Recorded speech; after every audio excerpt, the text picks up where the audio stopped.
The secret of the Moonlit Night. The village of Nurabad was nestled between lush green hills, far away from the chaos of the cities. Life here moved at a slow, rhythmic pace. The villagers believed in age-old tales, whispered stories carried by generations, but among all, one tale stood out.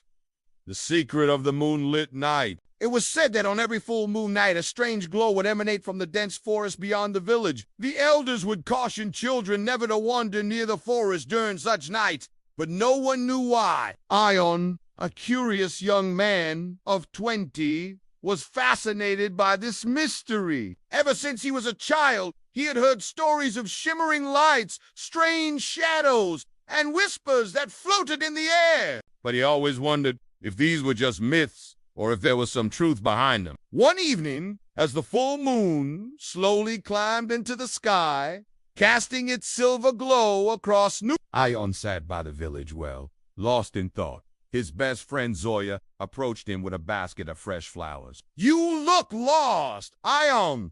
Thinking about the forest again," Zoya teased. Ion sighed. "I can't help it, Zoya. There must be something behind those stories. I want to see it with my own eyes. You know what the elders say? It's dangerous. No one who has ventured into the forest on a full moon night has returned the same," she warned.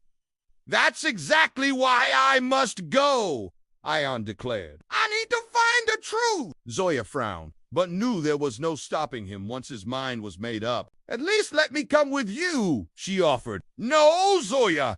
If something happens, I don't want you to be in danger." As night deepened and the village fell silent, Ion packed a small bag with essentials, a lantern, some food, a knife for protection, and a notebook to document what he would find. Stepping quietly past the sleeping village, he made his way to the edge of the forest.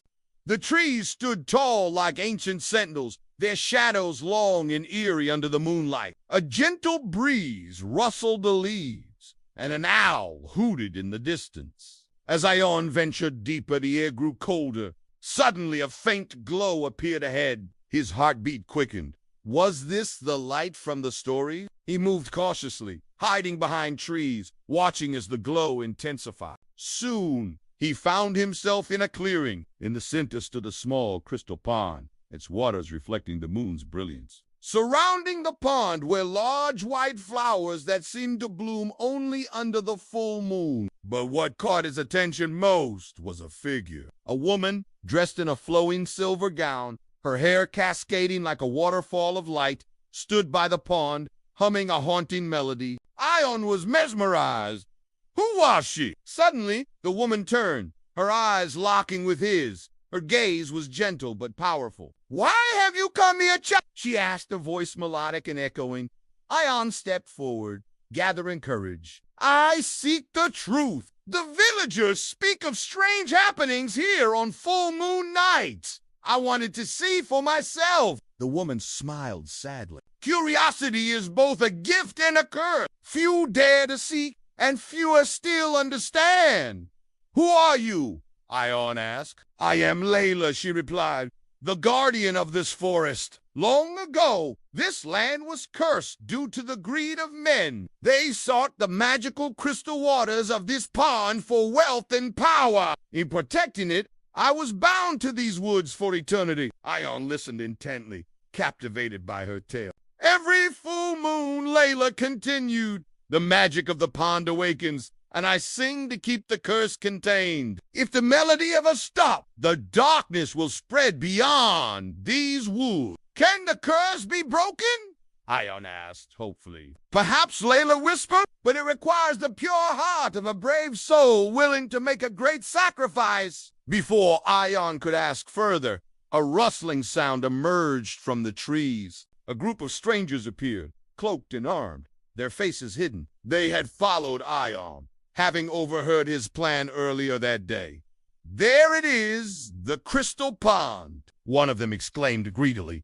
"We will be rich beyond dreams." Layla's face darkened. "You must leave now. The pond's power is not for human greed." But the men laughed, stepping closer. One threw a net over Layla, trying to capture her. "No! Ion shouted, rushing to her aid. But he was outnumbered. Suddenly, the ground trembled. The moon's light grew harsh. The pond's waters began to swirl violently. The flowers around it withered instantly. "You have awakened the curse!" Layla cried. From the depths of the pond, dark shadows began to rise, swirling into monstrous forms. The intruders panicked, dropping their weapons and fleeing into the forest. But the shadows consumed them one by one. Ion, filled with terror but determined, grabbed his knife and cut through the net, trapping Layla. He asked desperately, "You must sing!" Layla gasped. "Sing with me to calm the curse!" Ion's voice trembled as he joined her melody. Slowly, their voices harmonized, creating a pure, soothing tune that echoed through the forest. The shadows hesitated, their forms flickering. The swirling waters calmed, and the flowers slowly began to bloom once more. As the final note faded into the night, the shadows dissipated completely. The forest was peaceful again. Layla, now free from the curse, looked at Ion with gratitude. "Your bravery and pure heart have broken the chains that bound me for centuries." Suddenly, her form began to glow. She transformed into a beam of light, merging with the moon. "Farewell, brave soul," her voice whispered one last time. Ion stood there, overwhelmed by what had transpired. As dawn approached, he made his way back to New. The villagers were astonished when he recounted his story. The forest was no longer forbidden, and the strange glow never appeared again on full moon night. Years later, the crystal pond became a symbol of peace and purity. Ion and Zoya, who later married, often visited the clearing, sharing the tale with their children. The secret of the Moonlit Night became a legend of courage, sacrifice, and the power of a pure heart, reminding generations to come that even in the darkest places, light and hope can prevail.